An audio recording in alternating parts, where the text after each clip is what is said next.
It's your boy Indian Gooner in the house, back with another bang on video. Well, ladies and gentlemen, we've got more Arsenal news for you guys. So make sure you sit back, relax, enjoy, and actually hear me out. What exactly is going on at Arsenal? So let's see what's gonna happen. Well, I would want to debunk one more theory that's actually doing the rounds in the media.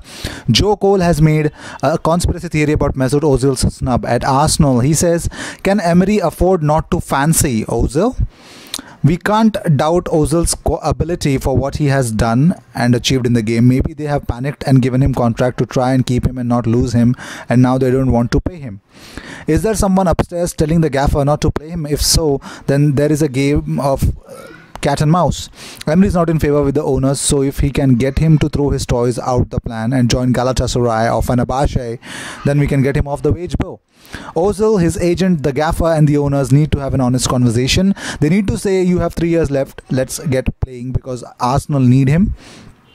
Well, Emery has been under the pressure. Cole also admits the problems of Spaniard has encountered are long-term issues for the Gunners, and sacking Emery won't remedy it. He says, Arsenal are an easy team to analyze. They have been the same for years and years. When was the last time we saw an Arsenal team not play well and win a game? Whenever you talk about teams that win titles, they have to grind wins out. Arsenal can be beautiful to watch. You sit at home with your cup of tea while they are popping it and everything is going off, and you think, this is great. But then as an Arsenal fan, you know they can go to Burnley next week and get done on 2 or 3 set pieces, and it is the same stories. I can understand the frustration of Arsenal fans until the top part of the club is sorted out and there is some kind of plan that puts them in the right direction. Then they will still get the same results and performances.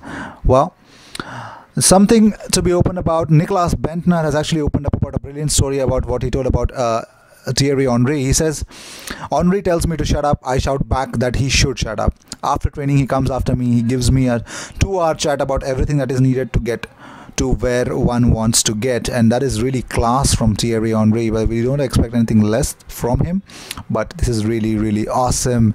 Moving on, Wojciech Szczesny is in line for a bumper new contract which will keep him at Juventus for another 5 years. Well, the 29-year-old has done well, and since being in 2-year loan spell with Roma for 2015, Juve thought him, when he became a free agent, they snapped him up, and he has just been a revelation for them, isn't he? Moving on, Harvey Elliott has escaped FA punishment over claims he dived to win a penalty in Liverpool's Carabao Cup thriller against Arsenal. Well, the teenager sparked outrage among Gunners fans for the tumbling over the challenge of Gabriel Martinelli to earn the spot kick. Because Liverpool benefited from the fall, the FA would have been able to take retrospective action against him if they thought it was a clear dive. Well, Granit Xhaka's wife Leonita Lekaj has actually locked her Instagram account after receiving death threats from sick fans. How sick can all the fans be? I really don't understand that. I really don't. Well, Nicolas Bentner again opens up about more things. He says, the worst bit is Tuesdays and Thursdays, and when we have lessons, it is like being back to school.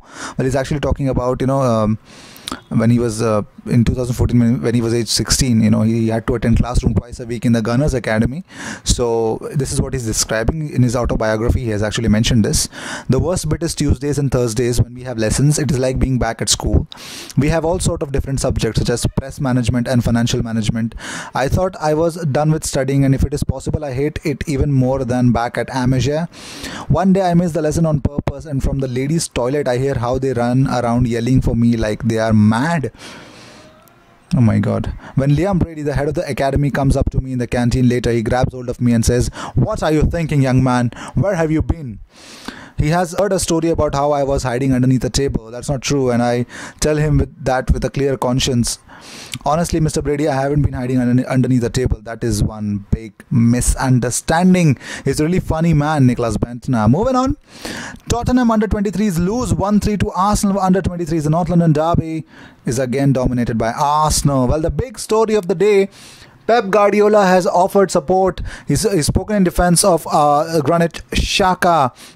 Well, the Spaniard had this to say. He says, hopefully the fans can forgive Xhaka and the player can show what an incredible player he is. We have to respect our supporters. It is not easy for the players sometimes. I understand Xhaka, the emotions, the moment. I don't know what's going on inside. well, in 2017-18 Champions League quarterfinals against Liverpool, he was sent to the stands for his protest against Leroy Sané's disallowed goal. We all know what happened, but Pep says, maybe I'm not the right man to say, because sometimes I cannot control my emotions. It's happened because sometimes you lose control, and that's what he argues about it as well. Well, these were the news of the day. I hope you enjoyed whatever came your way. All the news and views and everything about Arsenal have been actually portrayed to you on this video, and it is always done twice a day, every single day. So make sure you subscribe and be a part of this community. I will see you in my next video. Until then, cheers.